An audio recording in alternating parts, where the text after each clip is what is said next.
Hi, good afternoon. Thanks everybody for coming. It's awesome to look out and see all of your lovely faces. And I want to thank Camden and her amazing team for putting together the very first FeastCon. All of the events, or all of the sessions have been so cool. You should go to all of the rest of them. Thank you also to these wonderful chefs who have agreed to be part of the panel. Today we're talking about one of the big disruptors, I think, in the food industry right now, and that is plant-based meat. So, is anyone in the room vegetarian or vegan? Okay, cool. I don't know where everyone's from, but when I was trying to eat plant-based or vegetarian in the US, we had Boca burgers. Yeah, they were disgusting, but we ate them and we thought they were good because we didn't want to eat cows. And if you would have told me in 2001 that I would be able to scramble mung beans or convincingly shred chicken that were made out of plants, I would have been pretty surprised. So today what I would like to do is turn to the people who cook our food for us and see how they feel about incorporating these new products into their menus and at their restaurants. And I'm going to allow them to introduce themselves. So if Shiyin could start. Hey, everybody. Hey, my name is Shiyin. I am a chef, and I'm focused on education. So I am a menu designer. I created the menu for a plant-based restaurant here in Shanghai called Dooley. And I actually work in the plant-based meat industry. So I work for a company called YOUKAI that makes a product called Zero. It's actually being served over there. Zero is a fully Chinese product. It is made from soybean protein and a bunch of other plant-based ingredients that are all sourced and produced in China. And in my role at YOUKAI, I'm focused on the education sector. So we do a lot of Zero for school lunch. At this point, we are in, I think, 28 schools and then some corporate canteens like Nike and Google and Microsoft, Johnson & Johnson. So a lot of these places, it's pretty interesting because they are very interested in sustainable food, you know, and especially when you talk to young people in China now, they're very aware of sustainability, and that goes for international schools, Chinese public schools, Chinese private schools. Just across the sector, people are really getting motivated by sustainability and then interested in plant-based food. So yeah, so my mission is to help them, you know, be able to live out those values in what they eat. And I'm not a vegetarian, actually, so I still eat meat maybe 2-3 times a week, something like that. But yeah, but I'm very focused on vegetarian food and making vegetarian food tasty. Okay. Hello, everyone. I'm Chris. I'm Julie's good neighbor. We just opened last year, next door. We just opened at a Donghuru in the one of most charming villa in Shanghai. It's called BLAZ. It's a French bistro. I'm the head chef of the restaurant. Yeah, I'm not a vegetarian or vegan as well. I prefer meat. So today I may stand at the opposite way to see the plant-based meat, protein things, or the marketing in China. But for myself, I'm not rejected to use or these kind of products. Me as a demo chef work for Just Egg as well. I do a demonstration for them.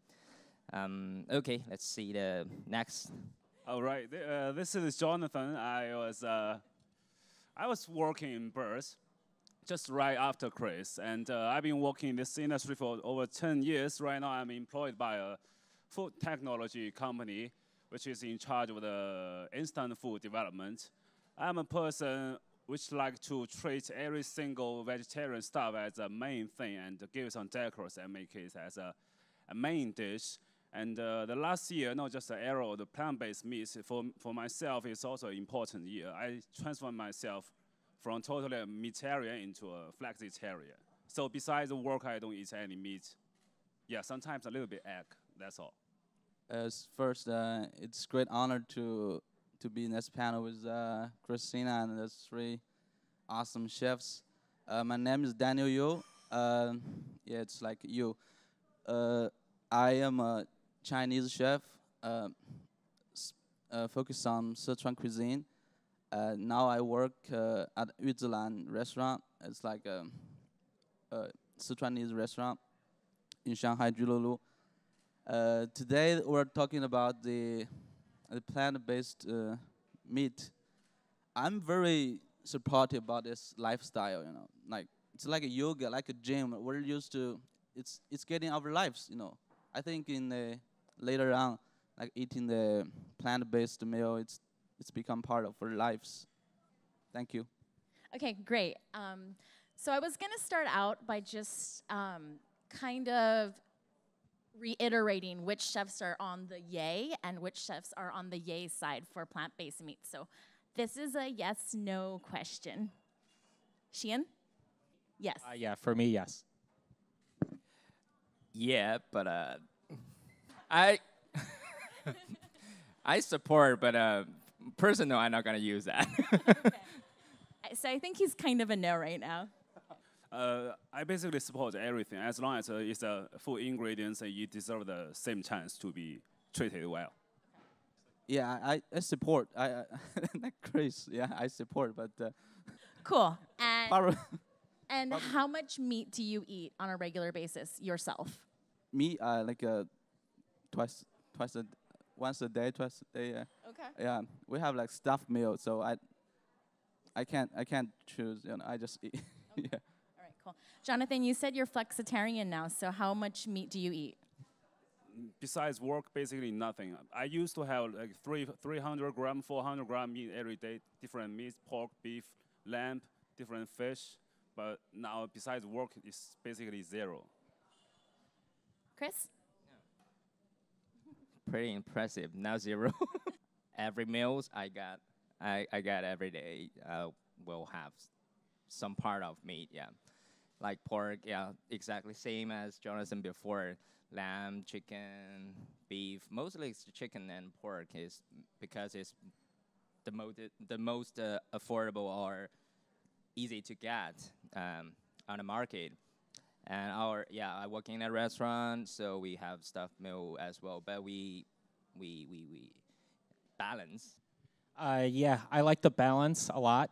I like all food, so I eat meat maybe 2 to 3 times a week, but I love meat. Meat is amazing, and also vegetables are amazing. So I find that now that I eat less meat, you have more time to maybe choose the meat that tastes nice, or you just try to have a high quality meat, or just make a nice dish out of it. But definitely understand eating meat, and I do love eating meat. All right. I think Jonathan and Shiyin have the most experience working with plant-based meats and having them served on menus in Shanghai. So if you could just give some helpful hints to the home cooks on how to use it best. Maybe Jonathan can start. I guess we figure out every method or usage about one ingredient by knowing its characters, like to figure out how much sugar ratio it has, the water ratios, how much fat or oil in it, and by this way, we find out what does this ingredients like and how do we cook the things we love. Thank you. Shiyin? Yeah, for me, I think that you should try to just make the dishes that you already like to eat. I mean, for me, the reason plant-based meat is great is because you can make dishes that you already like to eat that have meat, but just not use meat, whether that is for the environment or your own health or animal rights or whatever your reason is. I think you take a look at the meat dishes that you already like to eat, and then you see if a plant-based meat could replace that, and then that's how I would recommend you cook, versus trying to come up with some other kinds of dishes that maybe aren't things that you're used to, or trying to treat it differently. Chris, you mentioned that you developed some just egg recipes. Do you use just egg at BLAZ? Yeah, we are pretty tradition. Yeah. We're French based, so I guess we really hard to change recipe to use. Maybe plant-based protein can be make a gourmet burger with a plant-based protein inside. The other stuff, a lot of butter, a lot of protein, always big meat. Okay. Daniel, You have a lot of experience doing vegetarian food, but not necessarily using plant-based meats. Can you tell us a little bit more about your vegetarian Sichuan food? Yeah, I used to run a studio too, so focus on doing a Sichuan vegetarian. So I have used a few times about the meat analogs, like the plant-based meat. I think mostly like we can use the mouthfeel, like the taste, but the aroma and the smell, we can just add it to, yeah. So for Sichuan cuisine, like if we're using it, we're just using like strong flavor, just putting it. So like the chewy, the mouthfeel would be like similar to meat, but the rest we just have to add it. I think that's a really good point. And we saw this last year, we saw a company that specialized in plant-based fat.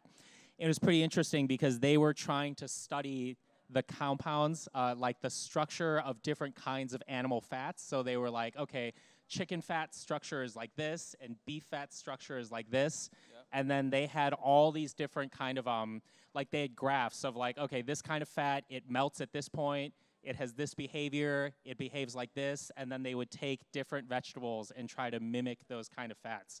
So I feel like someday we could have, you know, plant-based meats that actually have the flavor of meats. I mean, we're not there yet, but I think a lot of it is in the fat.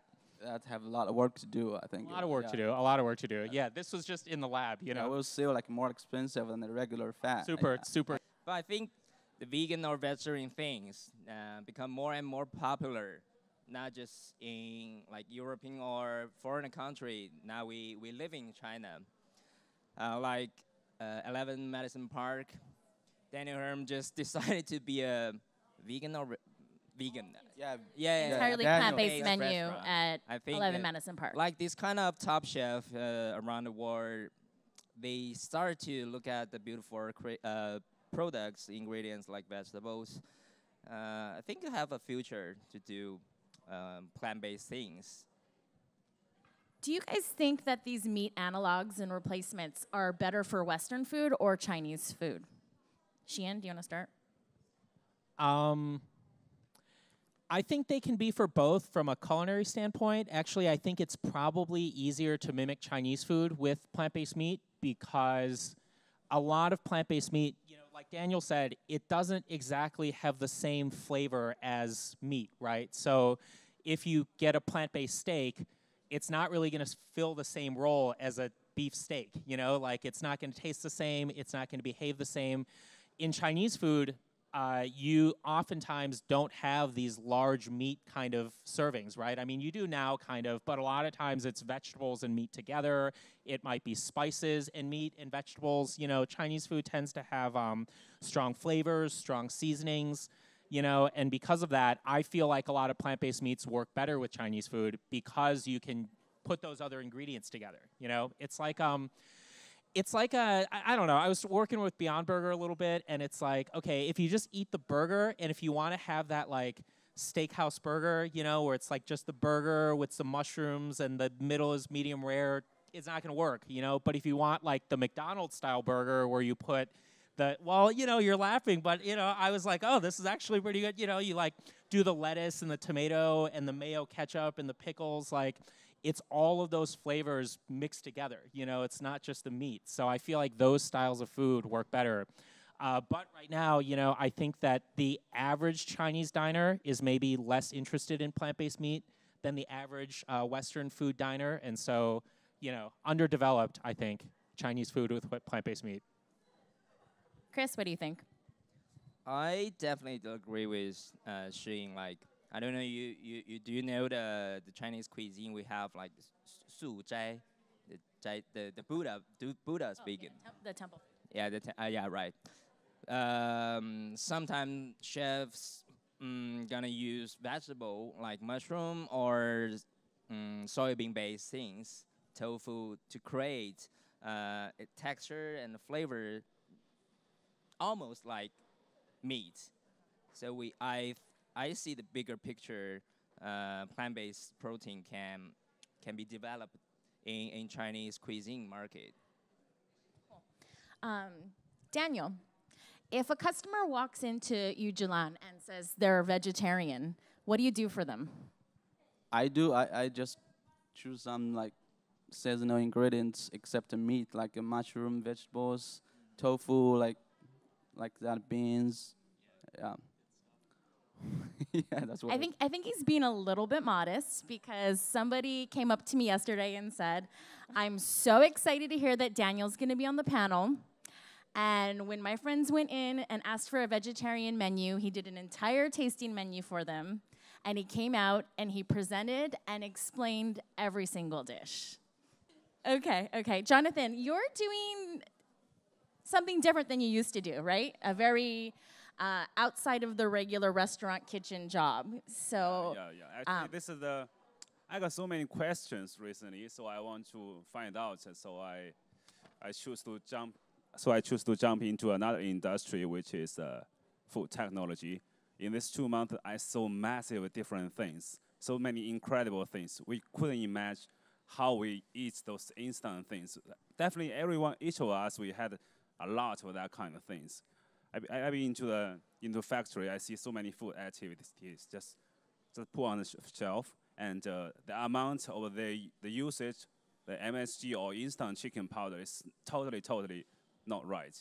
And yeah, this is why I discovered and realized we still have a big room. We still have a lot to do. So are you working with vegetarian recipes or plant-based protein recipes in that job? In that job, not quite yet, yeah, but I used to do. Are you looking at ways to incorporate it? Yes, but when I put myself in that bigger picture, I feel like just by myself, I couldn't change quite a lot. And yeah. Okay.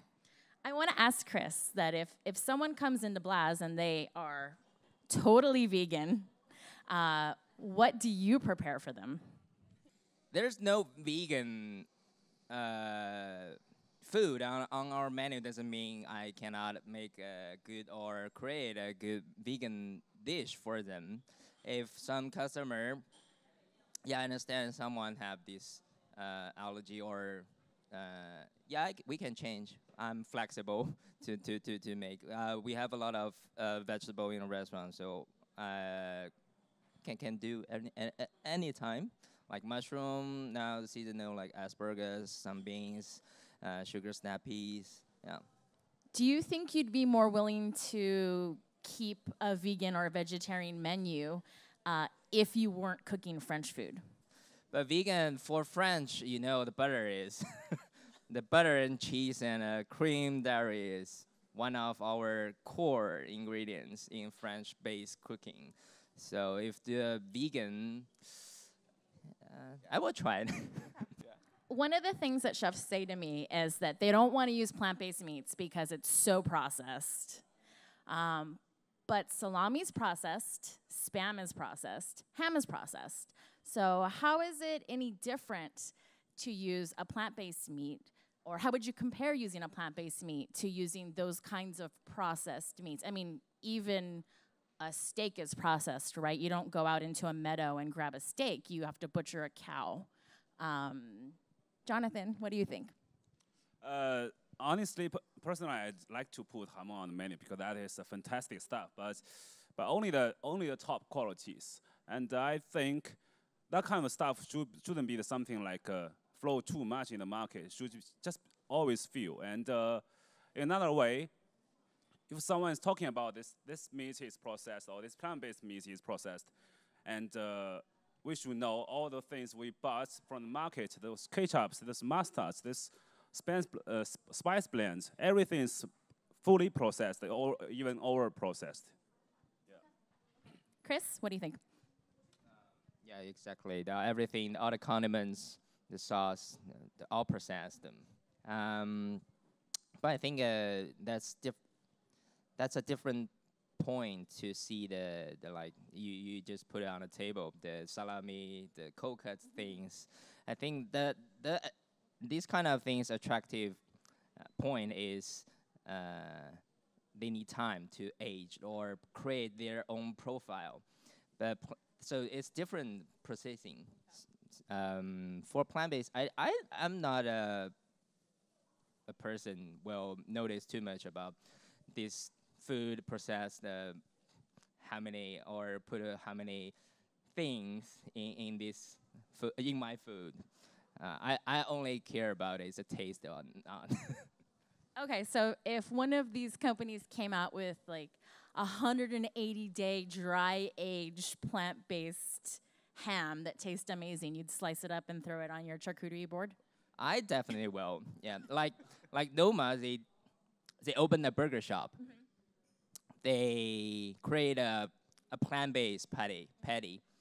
Use fermented mushroom or soybean. I forgot it. Sorry, but I didn't try it. But I will buy it if I can. It says the taste or the flavor profile is exactly same as meat or even better than that. Shiyin, I think you have kind of a unique perspective on this because you work very closely with Zero, but you also work with Dooley, and Dice is not as interested in using plant-based meats, and a lot of the customers of Dooley prefer whole food plant-based. So could you kind of elaborate on what it's been like to work between those two different types of vegetarians?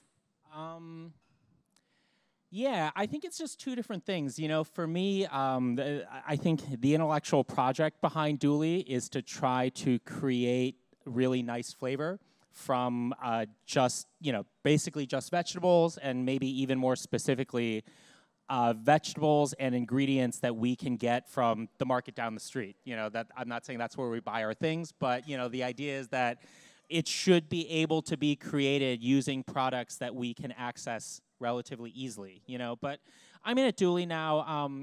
Brandon, who's the other developing chef with us, you know, has been now venturing into vegan cheese a bit, you know. But I think our core project is still to try to get the flavors out of vegetables and other types of traditional Chinese ingredients, you know. But then I guess then you go into, you know, is fermenting things count as processing? You know, does other types of processes count as processing? Yeah, so I don't know. I think like these guys, I'm not really against processing per se. You know, I really don't think I am. I mean, I heard an interesting way to put it the other day that that animal meat is basically using animals as a technology to turn soy protein into animal meat protein, right? 80% of the world's soy is actually eaten by livestock animals, so then they can produce meat on their bodies that we then eat. So, you know, I mean, is that processed? You know, they're not naturally eating soy, so you know their diet is unhealthy for them, and then they need a lot of antibiotics to keep from getting sick, and then later we eat them. So, you know, I don't know if you think of an animal as a living machine that I guess for our purposes exists to grow meat that we eat. I suppose that using a different machine to feed in plant protein and then print out some steaks or something like that, I'm starting to not know what the difference is anymore. You know, once you really get down to like a kind of a weird theoretical level. So. Okay, cool. Daniel, can you speak to the philosophy of food at Yujilan and whether or not a plant-based meat or something like just egg would work in those kitchens? Yeah, I think occasionally, yeah, we like to try new stuff. But for the restaurant like us right now, we even like make like sugar powder with a sugar rock sugar. So so we will not like use it on a regular menu, but we will like occasionally with some maybe some events or something like that, we will try to new ingredient. We will source new ingredients. What about your Sichuan street food pop-ups?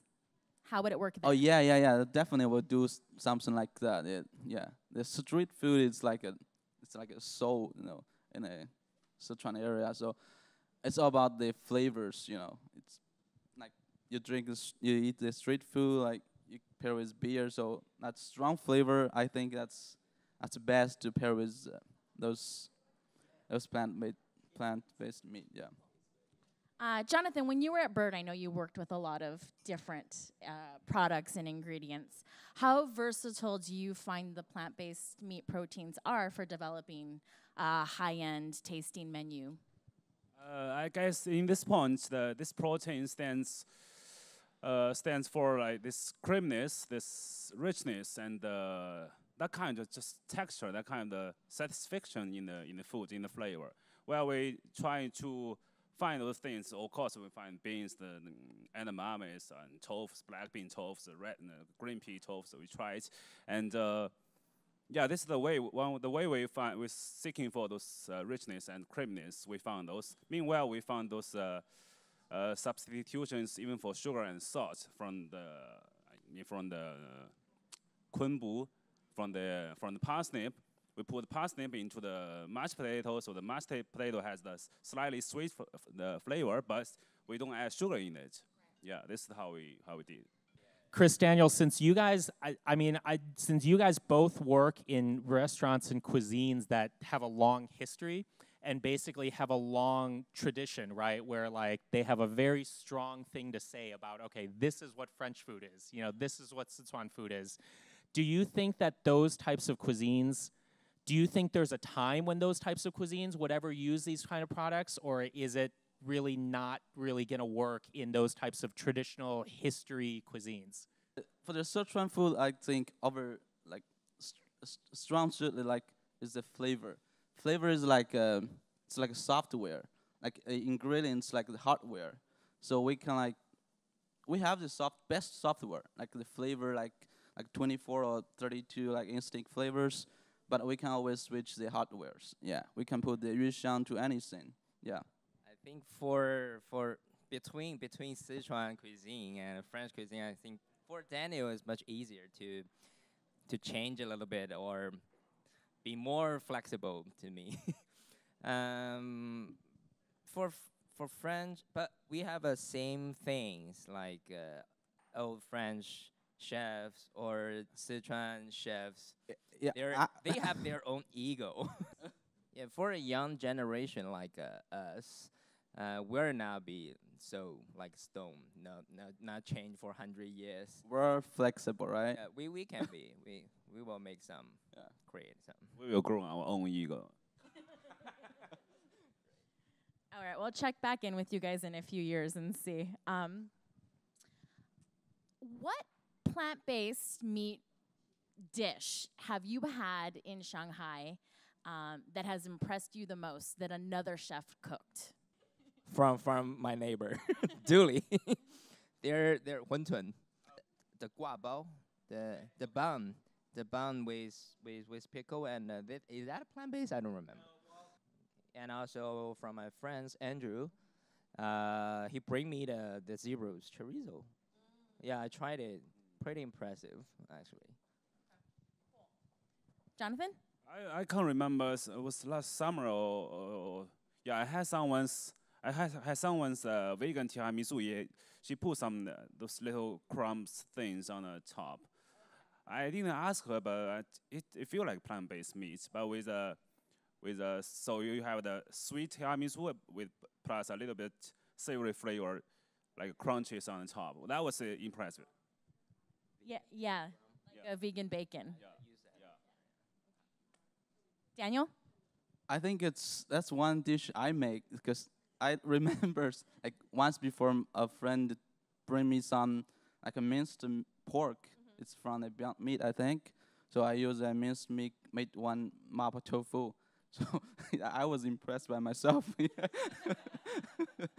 How come that's like it's like you can't tell the difference if you don't tell people. Yeah, because it's minced. It's in a sauce. So Let's see. I'm going to go more traditional Chinese, you know, gongdeling, godly. They have a plant-based meat fish. You know, the traditional Chinese, I guess they're called mock meats in English, or, you know, those products are more, they tend to be higher in sodium, so, you know, higher in deliciousness. And they have a lot of sugar. They're not so healthy for you, but they can mimic some really interesting textures and flavors. So this was like it was a plant-based fish, and it had like the crispy skin, and then the inside was, you know, like a textured like fish. And so I've always been impressed by how they're able to do that. When you guys plan your menus, how important is sustainability to you? Jonathan? I always like to put 30 or 40% on the menu. It's vegetarian at least, and yeah, but we try to maintain as much as sustainability as possible. But yeah, first of all, we have to figure out the operation and profit. Then we comes to the sustainability. Yeah. Chris, how about in your traditional French kitchen? How sustainable is it? For menu designing, for sure, I would do like 6% of meat and 40% of vegetable, at least. Yeah, maybe sometimes. Winter time, I will go with season to see what kind of ingredients or products you can use by different season. Like for winter time or fall, usually people want more like lard things, fat things to keep themselves warm.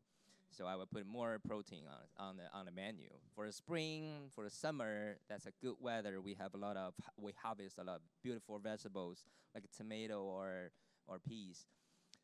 So there are gonna be more vegetable. Yeah. Daniel? Yeah, I'm totally agree with Chris. Yeah, first the priority is what's on this season. Like in the summer, we have so many choices, like the tomato, the cucumbers, like the melons, whatever, so many things. And another thing I want to mention is like one ingredient use like all of it. Like one chicken use like the hair, like the meat, the skin, like the fat, the bones. Like you don't waste anything. Like same go with like vegetables, like the leaves and the roots. Yeah, use everything you want. You can use it. Shiyin? Sure. I wanted to answer this thinking about some of the canteens we work with in terms of plant-based meat and zero. So, yeah, when I look at those canteens, a lot of times maybe and we're talking kind of school and corporate canteens, right? So these are places that serve maybe between 1,000 and, the largest one we work with serves 8,000 people per day.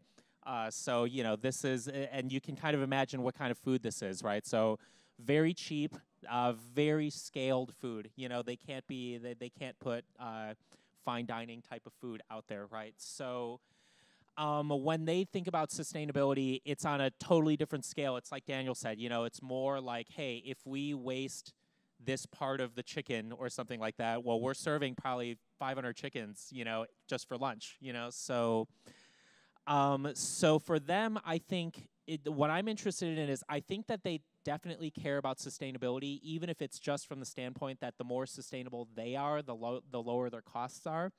But then the question is, how do you get people to care about sustainability in their food, right? And how would you educate people? Recently, we've been kind of experimenting with the idea that maybe with dishes, you show people by choosing a plant-based version of this dish or by doing other things with this dish, you can save this many grams of carbon, and then you show in the canteen, okay, by this many people eating this, we, save this much carbon, and that might be equivalent to planting this many trees or taking this many cars off the road, and things like that to try to communicate that message across, But at the end of the day, I think if people don't really care about sustainability at all, then it's going to be hard to communicate that message, And as chefs, I think it's hard to say, okay, I'm going to push this because it takes more effort and it oftentimes increases your costs without any consumers asking for it, right? So they're like, oh, why is my burger more expensive now? So that becomes an issue, a real issue. Is it fair to say that these school huge operation canteens, plant-based meats make it easier for them to offer vegetarian choices than it would otherwise? Yeah, for sure. Especially, it depends on the who's eating it. I've had situations where younger kids just don't even realize it's plant-based meat. They just eat it. They're happy. No one really asks for it. I've had situations where adults come up and you know, they're coming up because they just want to eat mapo tofu or something, and they see it, and then they're like, oh, great, you know, we have mapo tofu today, and then they're like, oh, plant-based meat, okay, whatever, you know, like it's not really an issue that they're seeking out. So I definitely think that if they're trying to offer vegetarian food, being able to offer a wider, you know, set of cuisines, because now you have access to plant-based meat, is nice. I read something this week that vegetarians and vegans, they're attracted to whole food plant-based, or, you know, they want to eat a carrot that tastes like the most carroty carrot they ever had. But that for meat eaters or omnivores who just want to reduce their footprint, they want something like OmniPork or Zero to kind of help satisfy these cravings. So in the restaurants or at pop-ups or when you're serving plant-based food, who is ordering what kind of dishes in your experience? Yeah, I clearly remember the first guy which ordered that dish was he was a big guy, was a well-shaped big guy, and he tried to ask me what this falafel patty looks like thing.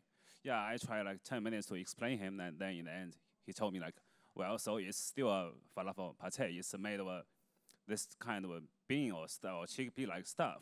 So, yeah, in my perspective, I guess this just a one simple thing, and we don't have to make this question too complicated. It's just one ingredient, and we figure it out, and we treat it well, and we make something a little bit better. But there's a lot of groundbreaking new products out there. There's lab-grown chicken. There's cell-cultured fish. And there's even plant-based shrimp being made in Singapore these days.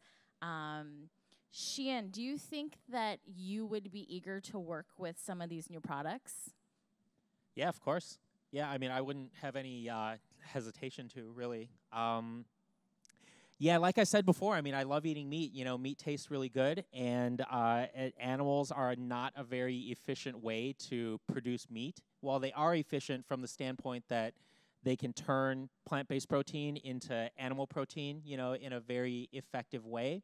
But unfortunately, that way is also very harmful to our environment and our climate, right? So for me, it would be, you know, I mean, I like vegetarian diets. Like, I think the best thing I ate in the last 2 weeks was like a tomato and eggplant sandwich, you know. But on the other hand, meat dishes taste good, and for us to lose all of the meat dishes that are in our culinary traditions, you know, of all the countries that they come from and all the meat dishes that have been developed in the history of all China and other countries, would be really sad, you know. So I hope that we have more of these products so that we can continue to eat these dishes without impacting the environment.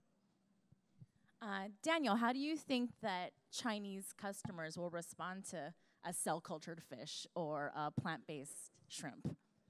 Yeah, meat does taste good, but that's a hard one to let people to eat the plant-based meat and let them to think of the meat. And now in front of them, it's like something similar to meat. So, yeah, back to the former, like you mentioned, like it's more suitable for the Chinese or Western cuisine. I think it's none of those.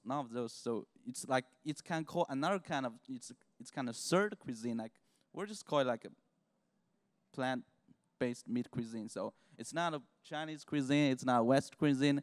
It's just something new. So if we're treated something new, we're not related to think of, oh, that's meat. So that's just something new. It's not vegetarian. It's not meat. So it's something new. So that will be like easy for people to consume it. Jonathan, you're doing some of this food innovation stuff now. So if you fed Chinese diners chicken that was grown in a laboratory, do you think they're going to be into it? Yeah, like quite a while ago, I can't answer this question. But recently, I went to a restaurant. I want to try so many flavors, but so on the menu, basically, it's all full of meat. There are so many flavor experience I want to try, and I still don't want to try those flavors with carry so many guilty. So, yeah, accept it. And I wish some of us can try to open up our, and embrace those kind of new stuff, but not everyone have to. Awesome. Sorry, we don't have time for more questions. Thanks, everybody. Thank you.